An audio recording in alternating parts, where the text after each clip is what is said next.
Ibadah umroh ke Tanah Suci pada saat ini sudah bisa dilakukan oleh jamaah tanah air.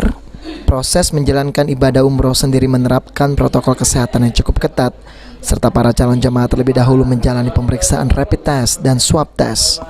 Khusus untuk jamaah umroh dari Sumatera Selatan, saat ini masih menunggu dan berkoordinasi dengan kantor wilayah Kementerian Agama.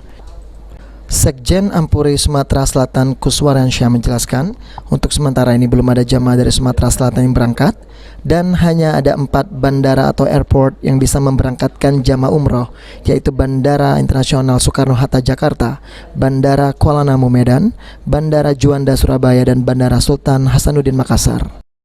Kita yang ada di Sumsel ini belum memberangkatkan jamaah, tapi keberangkatan yang 1 November ini adalah keberangkatan honor-honor PPIU yang ada di Sumatera Selatan untuk melihat langsung skema yang ada di Saudi yang diterapkan sekarang. Ampuri Sumsel saat ini masih membuat skema-skema yang ada, khususnya soal biaya terbaru untuk penginapan dan lain-lain. Firman Hidayat, PAL TV.